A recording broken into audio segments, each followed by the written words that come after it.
News and வியூஸ்க்கு வரவேற்கிறேன் திரவியம் sir. வணக்கம். வணக்கம் சுவாமிநாதன். சொல்லுங்கள், என்ன நியூஸுகள்?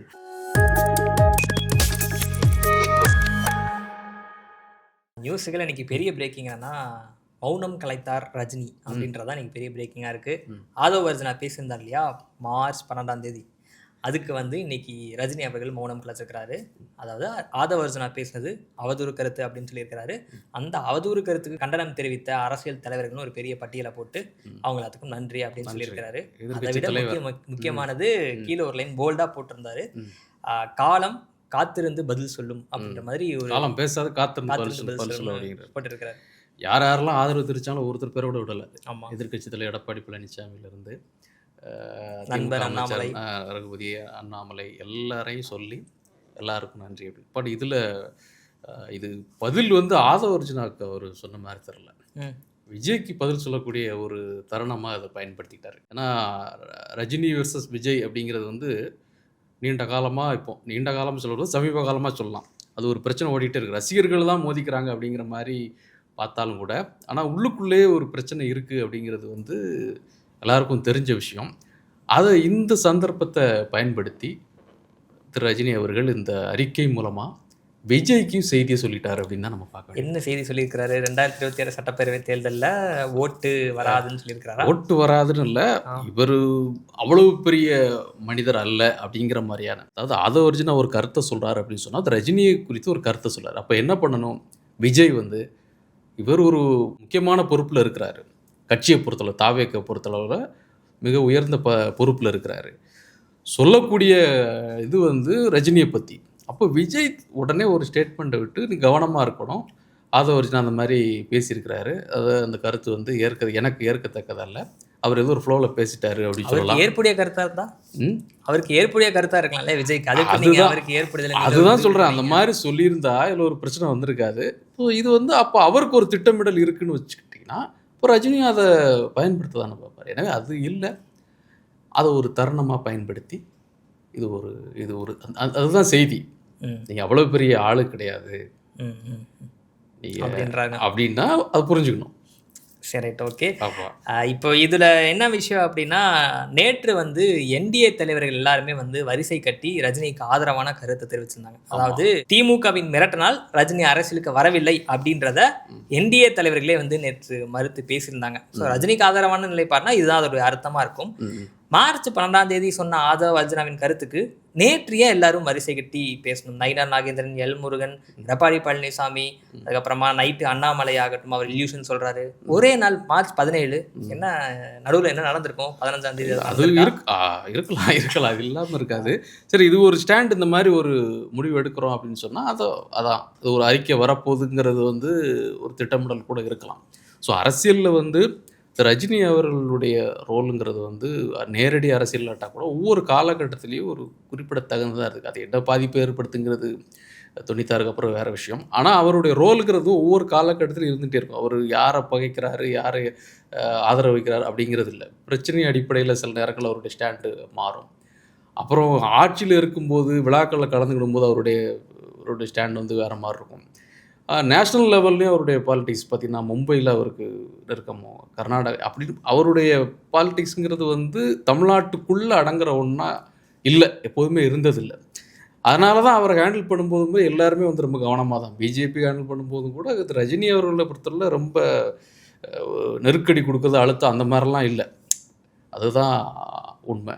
ஸோ அதெல்லாம் சேர்ந்து கூட சில வேலைகள் செஞ்சுருக்கலாம். ஸோ ஆக என்னன்னா, ஆதவ அர்ஜுனா பேசுகிறாரு, அதுக்கப்புறம் 15 சுற்றி நிறைய நிகழ்வுகள், பேச்சுகள், தகவல் வருது.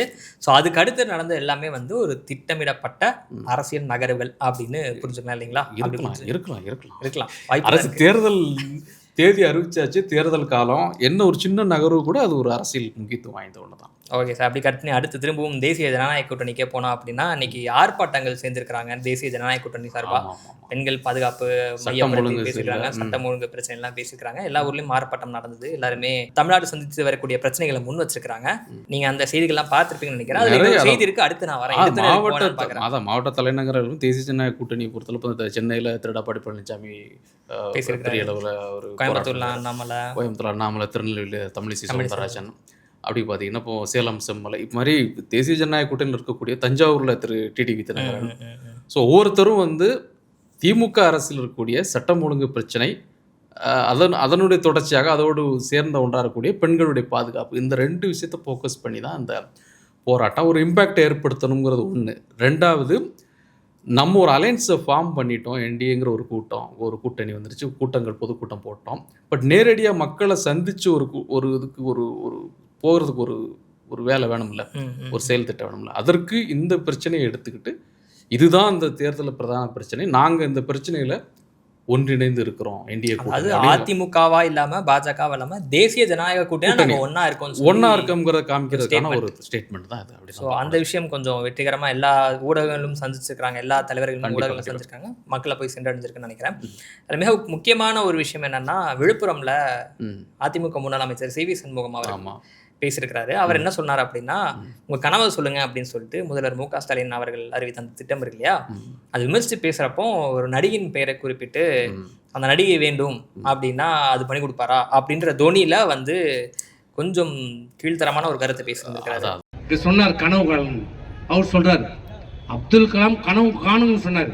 இவர் அதை விட ஒரு படி மேல போய் உங்கள் கனவை சொல்லுங்கள், உங்க கனவை சொல்லுங்க, இவர் நிறைவேற்றணும். ஆமா எனக்கு நயன்தாரா போகணும், இவர் கனவு நிறைவேற்றுறா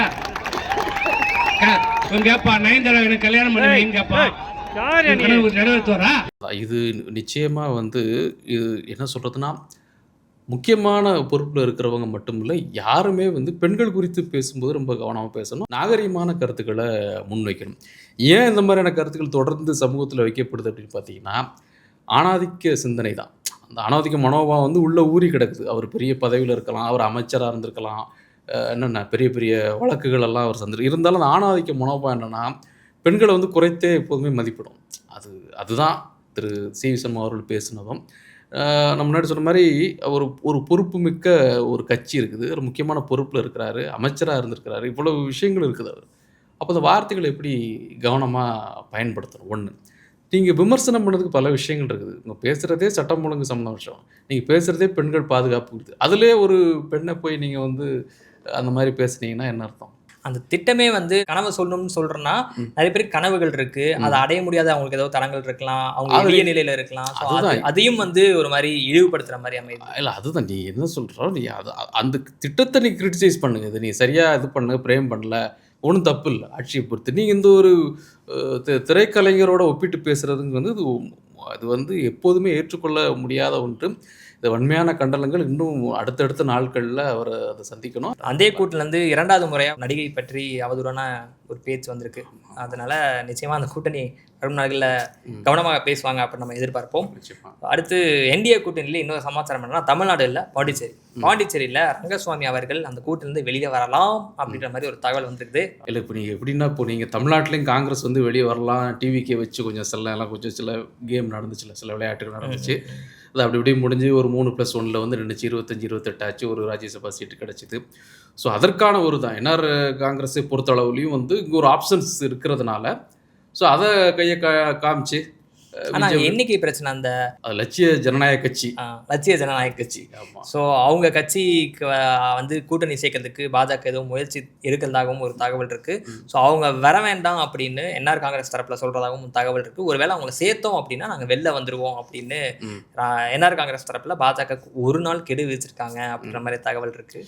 ஸோ அது ஒரு பிரச்சனை இருக்குது. பட் இதுதான் அவங்களுக்கு ஒரு இந்த மாதிரி நீங்கள் பண்ணீங்கன்னா எனக்கு இன்னொரு ஆப்ஷன் இருக்குது, நான் அந்த மாதிரி முடிவு எடுத்துக்குவேன் அப்படின்னு என்ஆர் காங்கிரஸ் வந்து தாவேக்காவின் வருகை வந்து பலருக்கு உதவுது இல்லையா? பலருக்கு உதவுது. ஆனால் நம்ம பார்வையில் நேமா அது தாவேக்கா இல்லாத என்ஆர் காங்கிரஸ், நீங்கள் நம்ம சொன்ன என்ன லட்சிய ஜனநாயக கட்சி, அதெல்லாம் இருந்து பிஜேபியும் சேர்த்து ஒரு மாதிரி ஒரு செட்டில் ஆயிடுவாங்கன்னு தான் தோணுது. அடுத்து என்னன்னா, தமிழ்நாட்டில் அண்ணா அறிவாலயம்ல செய்திகள் திரும்பவும் வர ஆரம்பிச்சிருக்கு. கூட்டணி தொடர்பான பேச்சுகள் இன்னும் போயிட்டே தான் இருக்கு. மார்க்சிஸ்ட் கம்யூனிஸ்ட் கட்சி வந்து 3ஆம் கட்டமா பேச்சுவார்த்தை நடத்திருக்காங்க. 3ஆம் கட்ட கட்சி இப்போ அவங்களாம் அந்த இடங்கள் இன்னும் உறுதி ஆகலை. ஆமாம். வெறும் பே சண்முகம் என்ன சொன்னார்னா, வெளில வந்துட்டு இன்னும் ஓரிரு நாள்களில் உறுதியாகிரும் அப்படின்னு நம்புறோம் அப்படின்றாங்க. அவங்க நாங்கள் கூடுதல் தொகுதி வேணுன்றதுல உறுதியாக இருக்குன்றனால தான் இந்த பேச்சுவார்த்தை இவ்வளோ நேரம் இழுபறி ஆகுது அப்படின்ற மாதிரி சொல்லியிருக்கிறாரு. மார்க்சிஸ்ட் கம்யூனிஸ்ட் கட்சியின் சார்பில் கடந்த பேரவைத் தேர்தலின் போது போட்டியிட்ட எண்ணிக்கையை விட கூடுதலான தொகுதிகளில் போட்டியிட வேண்டும் என்கிற எங்களுடைய கோரிக்கையை நாங்கள் வந்து வற்புறுத்தியிருக்கிறோம். நிறைய கட்சிகள் இருக்கிற காரணத்தினால் இந்த பேச்சுவார்த்தை என்பது இன்னும் அது உடனடியாக முடிவுக்கு வர்றதில் சிரமங்கள் என்பதற்கு அடுத்த கட்ட பேச்சுவார்த்தையில் ஒரு நிறைவு பெறும் என்கிற நம்பிக்கை என்பது எங்களுக்கு இருக்கிறது. இல்லை அவங்க என்னென்னா இப்போ மார்க்சிஸ்ட் கம்யூனிஸ்ட் கட்சி ஆகட்டும், இந்திய கம்யூனிஸ்ட் கட்சி ஆகட்டும், அவங்களுடைய பார்வைங்கிறது வந்து ஒரு தேர்தல் இருக்கும்போது கூடுதல் இடங்கள் வேணும். அப்போ கூடுதல் இடங்களுக்கு இருக்கும்போது தான் கட்சியினுடைய சில அங்கீகாரம் மாதிரியான பிரச்சனைகள்.